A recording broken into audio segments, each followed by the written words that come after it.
AI is not foolproof. It does have its learning curve. You may see job elimination depending on what the task is. Policy is needed whether you haven't started utilizing AI yet or you're already on your way. Think outside the box a little bit more moving forward.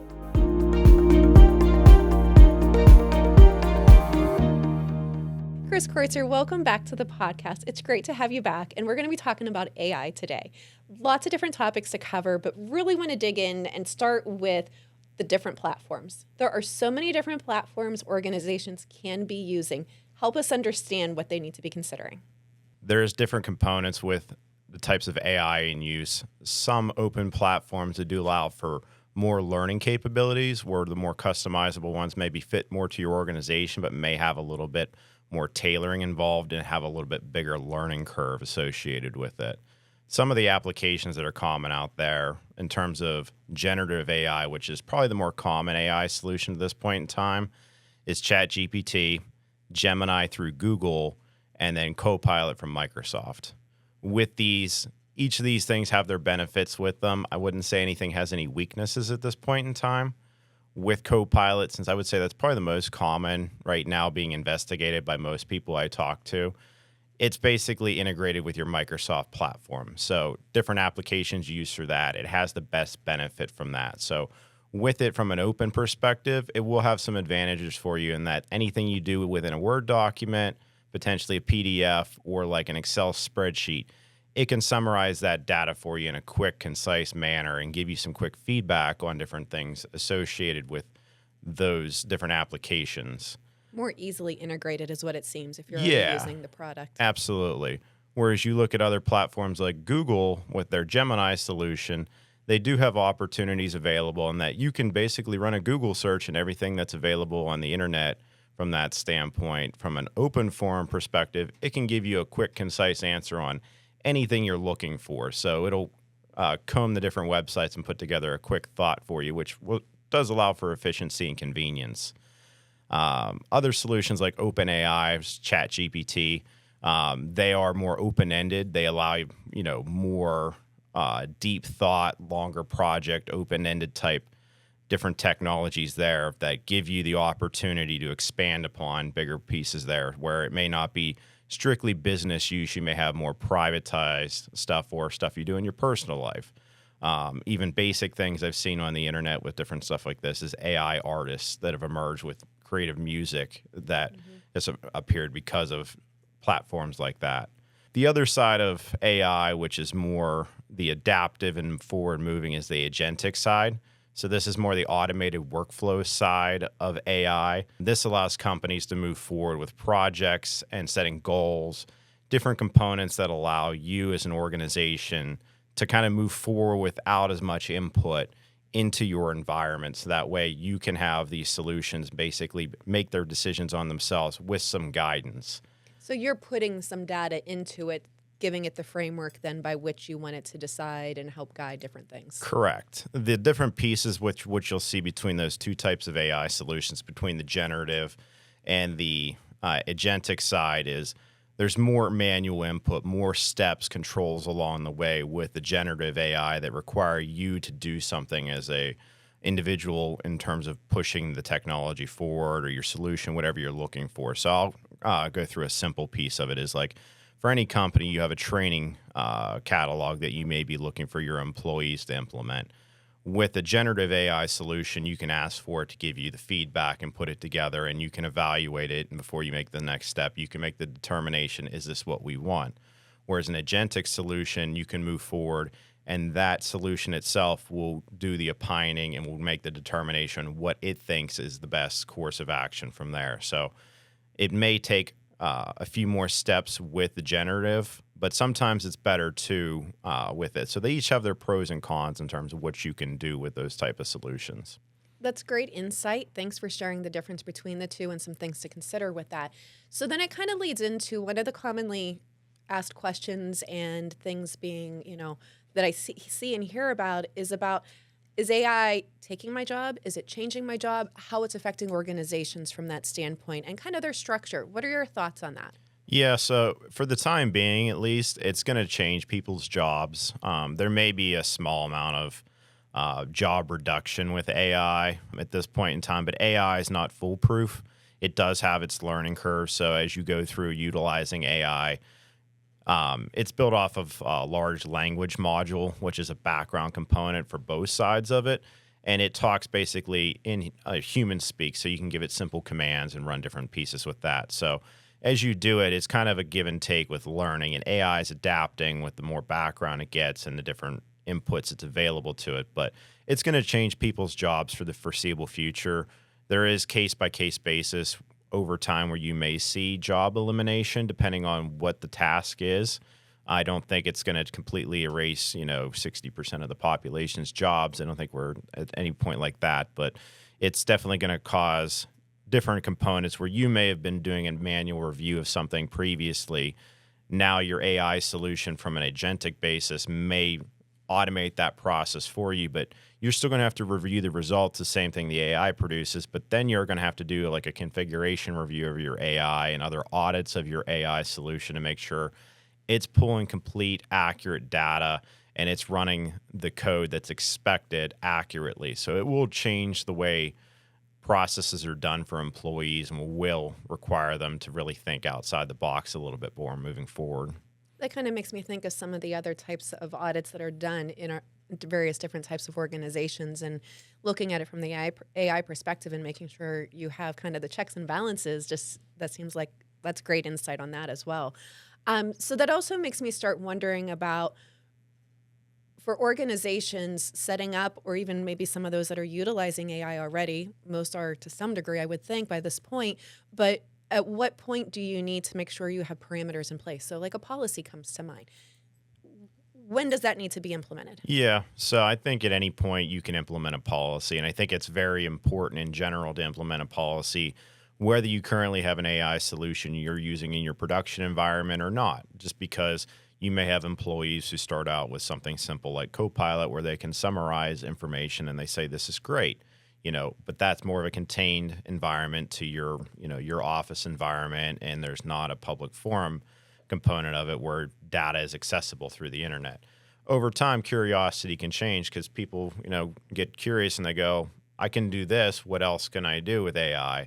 So having a policy to govern this is the best course of action, because if you don't have anything, you might as well assume somebody's already doing it. So without that restriction, they're going to have the idea that I wasn't informed, I couldn't do this, and they'll move forward with continuing to use it until told otherwise. So with it, there definitely presents risk, because you may have the intention of, we only want this to help us generate emails, or we want us to help it generate a policy, for some other component, or we may be utilizing this internally just for, evaluating different resources, but we may not want our confidential information in there.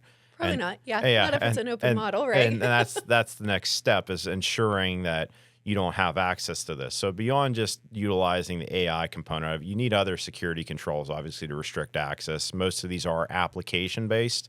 So, you typically wouldn't have access, but you do need to make sure you do not have, administrative privileges on your PC.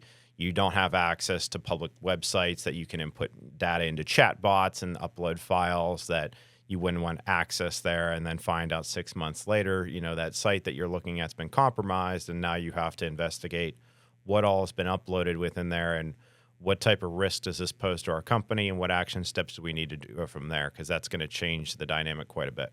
The risk is what was coming to my mind as you started going down that path. Yeah. So it sounds like policy is needed, whether you haven't started utilizing AI yet or you're already on your way, but you need a policy to kind of make sure everybody's on the same page with what is and isn't acceptable. Yeah, absolutely. I think with that in general, the considerations are just going to be evolving over time with it as AI continues to evolve and change. What we thought of AI a couple years ago is already changing again. So it's kind of a fluid, dynamic environment. So keeping up on something like this is going to be important, because you may have an understanding of AI in one capacity, but then your vendors, for instance, may introduce a new aspect of AI that may impact your environment that you're not aware of. So that'll kind of change things moving forward for you as well. Let's talk about that. That's a whole nother section there, vendor management. So even if you're not using it, your vendors may be. Correct. So really making sure that not only new relationships that you're creating with vendors, but even your existing vendors, What are they using? What are your guidelines and recommendations for that? Yeah. So what we're seeing right now with a lot of vendor usage information from clients is it's coming. We're going to have it integrated into our key technologies that we're offering you. It's not this ready at this point in time. There are some that are already out there and have that, but it could change the dynamic of your relationship with your vendor. And it's going to be very important as you, as a business owner, as a stakeholder in utilizing these technologies, to understand the capacity of what your vendor's utilizing it for, how they're utilizing your data on your behalf in terms of running their processes to complete. It could be end of day reports for you where you're maybe doing balancing to make sure that, but what's the level of that? Are they exposing it to, open internet in any capacity where your data could be exposed and compromised in some capacity? Is it restricted to a private cloud? Understanding different pieces of that. And some of that may come from an item such as a SOC report. It may not appear in a SOC report. It may also appear in like their security policies. So you have to look and see what your compliance package is available from your vendors to understand fully how they're implementing AI. And over time, you can only assume they're going to implement multiple solutions. So what is, solution A doing? What is solution B doing? Similar to just cloud technologies in general that emerged 10, 15 years ago for more public use at this point, where you talked back then, there may have been one or two cases of AI or cloud usage. And now, you may have 10 plus, just as a general piece of it. So with that AI, it will probably be the same way. What capacity are you utilizing it? How many different pieces are getting it, and what type of information is out there for it? So do you recommend that organizations proactively start talking with their vendors about that now, or wait to hear from the vendors? What are your thoughts on that? Yeah, I think any type of security personnel involved in any organization should be reaching out, themselves to get an understanding over it, because it's not that your vendors are going to be negligent in regarding this, but it just may not be something on the forefront of their mind. They're looking at their product offerings on how they're helping their clients and their different services, and that may not be in the forefront of what they're looking at. So prompting them sometimes to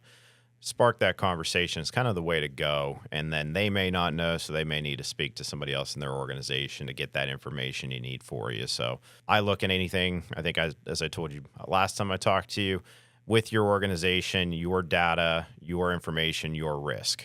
Whether it's outsourced to a third party or not, you need to be accountable for anything that's involving your information. You need to be able to answer the questions and know what's being done with it. Correct. Yeah. Speaking of security then and risk, AI and social engineering. What are your thoughts on that, and what do organizations need to know? It's kind of going to be a little bit scary moving forward, as in the past you've seen AI utilized for generally nice pieces to help consolidate information, make things easier. There is also the dark side of usage with that. It's going to take phishing attacks, for instance, and elevate their game, where you may have seen in the past somebody generate a phishing email sent to you and there'd be mistakes in it. There are different pieces that would be red flags that or giveaways that help you figure out this is, a fake attack or a fake email, and you can follow up from there. The AI is going to be getting smarter, so the amount of training and different procedures to verify and validate, what's incoming from that side will need to be improved, as well as there's phishing.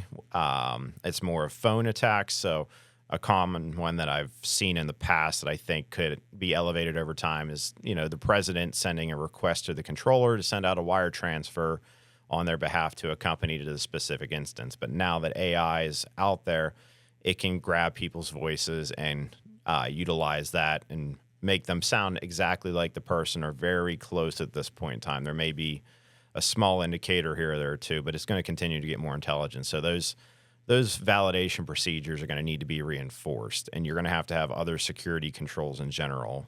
One of the things that's been popular for years that we're seeing slow implementation with is multi-factor authentication. And this is basically going to be something that's going to be required, I think, for just about every application as well as your network, because any type of compromise you have from any type of attack like this is going to provoke more risk to your environment. So the more layered security you can have to mitigate this risk is going to be absolutely beneficial, just because you don't know the scale of where these things can go in the future. The possibilities are really endless right now. And with it being so new, not quite knowing what's yet coming ahead, but being prepared.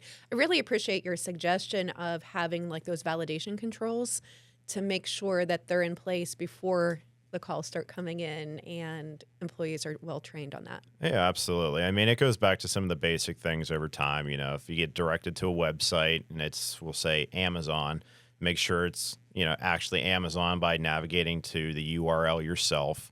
Don't click on the link. It may be ANN instead of AM, basic things like that, just to validate pieces of that. Calling the individual to make sure, hey, did you actually send this? I just got this, but as weird as this sounds, to make sure it's you, I'm going to call you back on the number I know is trusted, as opposed to something, I got from, a strange number. So different pieces with that. So those type of controls will be extremely beneficial moving forward. And as we've seen with organizations, there's obviously people that are going to be very security conscious moving forward and stay on top of those things. And then there are people who, maybe are more willing to go along with the attacks as they are now in their less sophisticated manner. And it's only going to make it more and more enticing and more believable that they're going to say, I could have swore that was our president contacting me. And I figured, that's his voice. I should absolutely follow through with their requests. So some of that training aspect will probably be key moving forward. Stop and verify. Absolutely. It's generally good to take the extra minute or two just to validate something rather than proceed forward with anything, because generally nobody's on that hot of a deadline that they can't take 2 minutes to figure it out whether it's legitimate or not. So. Otherwise, a lot's at risk there. So absolutely. Take that pause there. So we covered a lot of information today, 5 different topics at a high level. What are organizations supposed to do when they have deeper questions, want deeper insight into any of those areas or some other areas regarding AI? Where do they go to for help with those types of solutions? Yeah, so you can reach out to the team here at Snodgrass. We're more than happy to give you any background we can on any information, whether it's through the website or you can contact me directly, via email or on LinkedIn. We'll be glad to give you any background with that. So we can give you feedback there, but obviously reach out to any people that you have, trusted backgrounds with that experience too. If it's a specific technology with a certain AI solution you're utilizing, somebody may have already implemented as well that you're, as a peer in your network. So that's not a bad idea either, but always feel free to reach out to us, at any given point with any questions. I can't thank you enough for being here and sharing all of that insight. I know this just barely touches on the knowledge you have in this area. Thanks so much for spending the time with us today. Absolutely. Thank you. Thank you, Lenore. Thanks for joining us today. Be sure to follow us on LinkedIn and subscribe to our podcast series so you can be sure to hear more from our experts.